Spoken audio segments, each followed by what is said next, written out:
طيب. السلام عليكم ورحمة الله وبركاته. إن الحمد لله نحمده ونستعينه ونستغفره ونعوذ بالله من شرور أنفسنا وسيئات أعمالنا. من يهده الله فلا مضل له ومن يضلل فلا هادي له. أشهد أن لا إله إلا الله وحده لا شريك له شهادة من هو خير وحكم وأحسن نديا. وأشهد أن سيدنا محمدا عبده ورسوله المتصف بالمكرم كبارا وسبيا.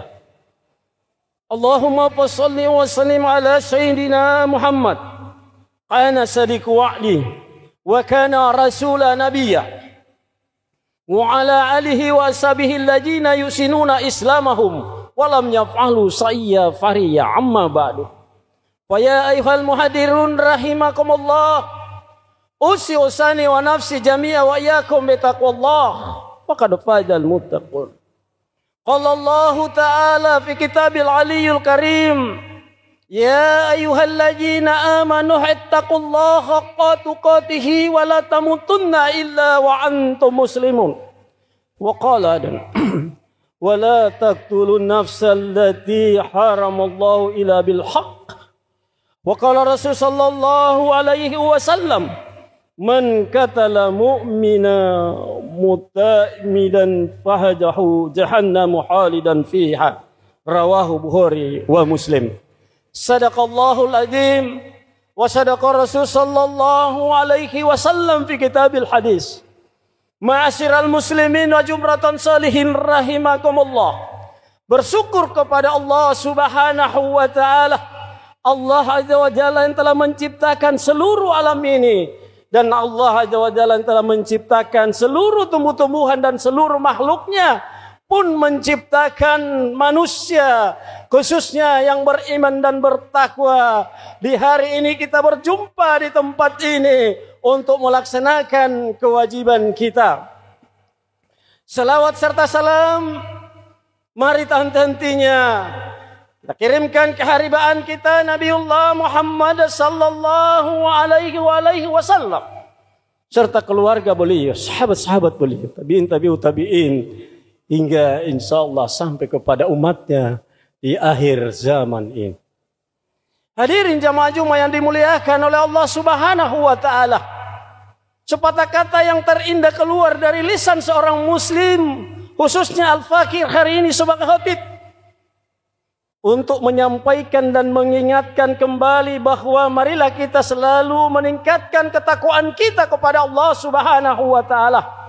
Dalam artian mengerjakan seluruh perintah-perintahnya dan meninggalkan seluruh larangan-larangannya. Karena itulah konsekuensi keimanan dan ketakwaan kita.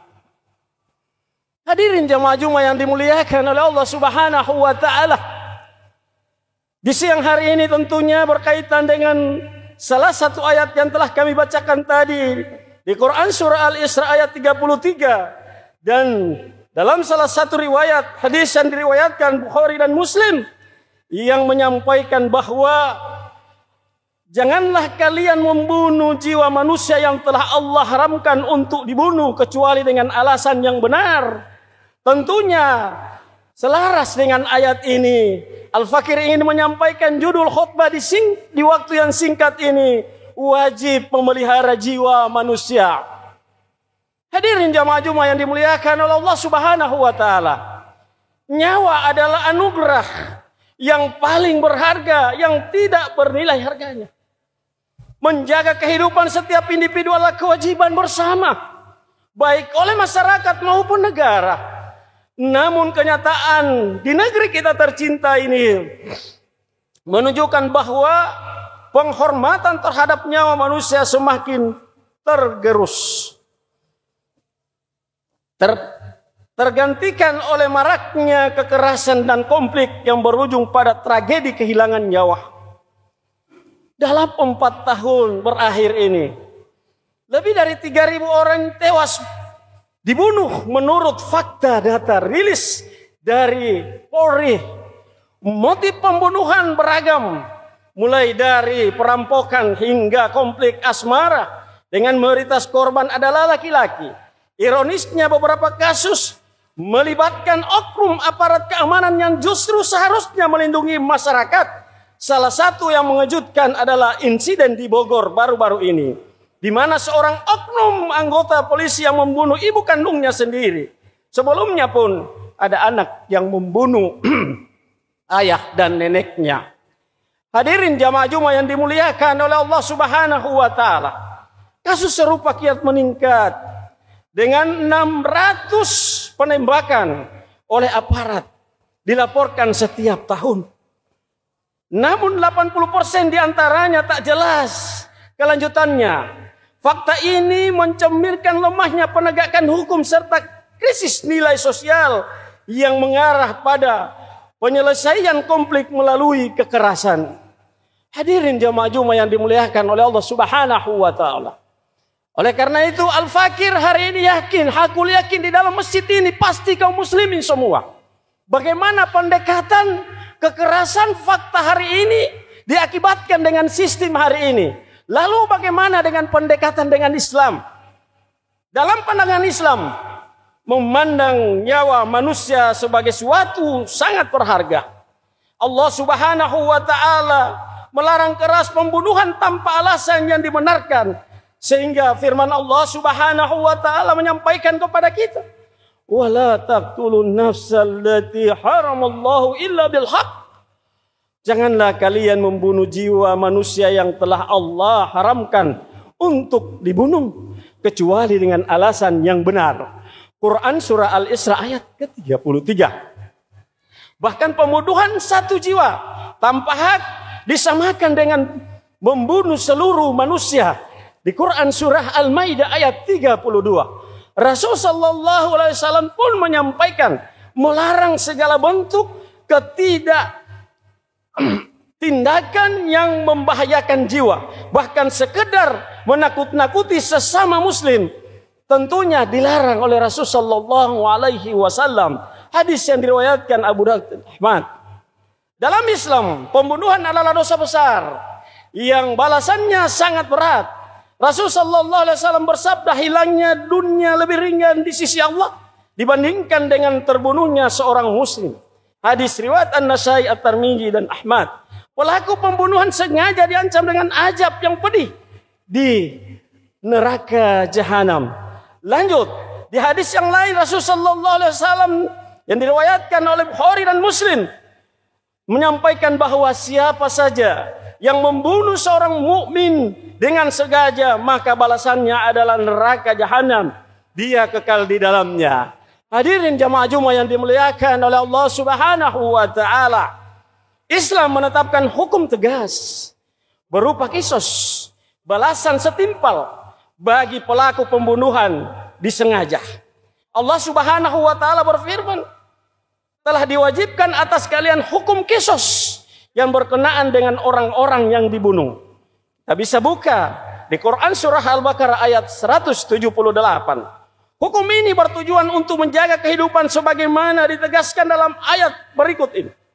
Dalam hukum qisas itu ada jaminan keberlangsungan hidup bagi kalian, wahai orang-orang yang berakal. Quran surah Al-Baqarah ayat yang ke-179. Al-Quran juga menegaskan prinsip kesetaraan dalam hukum qisas. Kami telah tetapkan bagi mereka di dalamnya Taurat bahwa jiwa dibalas dengan jiwa, mata dengan mata, hidung dengan hidung, telinga dengan telinga, gigi dengan gigi, dan luka pun ada qisasnya. Namun siapa saja yang membebaskan, memaafkannya, maka ia menjadi penebus dosa bagi dirinya. Siapa saja yang tidak berhukum dengan hukum Allah, mereka adalah kaum yang zalim. Quran surah Al-Maidah ayat 45. Syariat juga membuka pintu bagi pemaafan atau penggantian diat sebagai bentuk perdamaian. Para ulama pun tentunya sepakat bahwa hukum kisos wajib diterapkan dalam kasus pembunuhan sengaja jika ahli waris korban menuntutnya. Tentunya itu adalah kewajiban untuk mengkisos. Tetapi ketika ahli waris telah memaafkan, maka terjadi perdamaian dan dimaafkan. Tentunya para ulama pun menyampaikan, diantaranya Imam Ibnu Qudamah dalam Al-Muqni menyatakan bahwa kisos hanya gugur jika ada perdamaian atau maaf dari pihak korban. Imam As-Syafi'i dalam juga menegaskan bahwa pelaksanaan hukum kisos wajib kecuali jika terjadi kesepakatan damai atau pemberian maaf. Hal ini menunjukkan betapa seriusnya Islam dalam menjaga nyawa, menegakkan keadilan. Hadirin jamaah Jumat yang dimuliakan oleh Allah Subhanahu wa taala.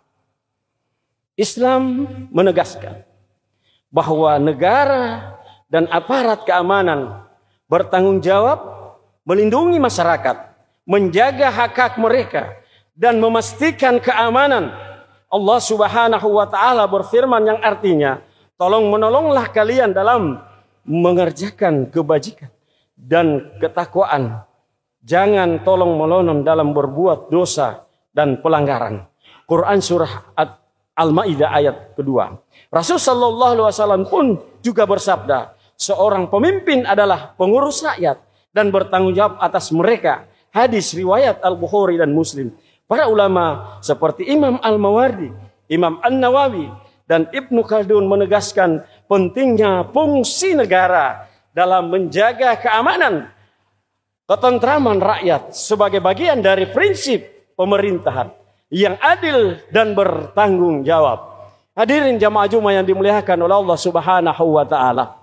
Oleh karena itu, penerapan hukum-hukum Islam secara sempurna, termasuk hukum kisos, hanya mungkin ditegakkan dalam sistem pemerintahan khilafah Islami ala minhaj nubuwah.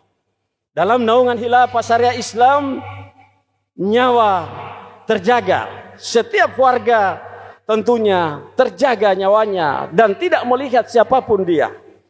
Khilafah Islam selama berabad-abad, sebagaimana diakui oleh Orientas Montgomery Watt yang menguji perlindungan hak-hak manusia, baik muslim maupun non-muslim pada saat itu, di bawah sistem pemerintahan Islam.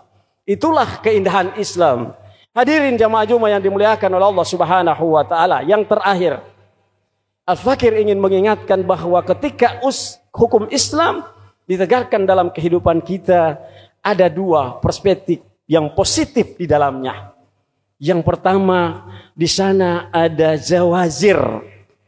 Menurut para ulama, zawazir itu mencegah orang berbuat kembali ketika dihukum dengan hukum Islam. Kemudian yang kedua, ada jawabir. Ketika seseorang melakukan pelanggaran hukum, kemudian dihukum dengan hukum Islam, tetapi tentunya ada pengadilan dulu, baru kemudian dihukum. Sebagaimana hari ini, ada kepolisian, ada kejaksaan, kemudian terakhir adalah kemudian hakim yang memutuskan dengan kesadaran kemudian dia melakukan itu, maka ketika dia dikisos, maka gugurlah semua dosa yang dia lakukan. Ini janji Allah, bukan janji manusia. Oleh karena itu sudah saatnya hari ini kita sebagai muslim seharusnya merindukan kembalinya sistem Islam di tengah kehidupan kita, bukan sistem yang lain. Dan marilah kita bersama-sama berupaya dan berusaha untuk kemudian mengembalikan sistem ini yang telah selama 13 atau 18 abad yang lalu, yang telah dibuktikan dengan benar dan adil dan tanpa pandang bulu. Semoga kita menjadi bagian dari orang-orang yang merindukan itu dan menjadi orang-orang yang bersama berjuang untuk menegakkan kembali syariat Islam dalam bingkai khilafah Islamnya ala minhaj nubuwah. Wallahu a'lam bishawab. Barakallahu li wa lakum fi Qur'anil azim. Wa nafa'ani wa iyyakum bima fihi minal ayati wa dzikril hakim. Wa taqabbalallahu minna wa minkum tilawatahu wa innahu huwas samiul alim. Wa qulu qali hadza wastaghfirullahal azim. Innahu huwal ghafurur rahim.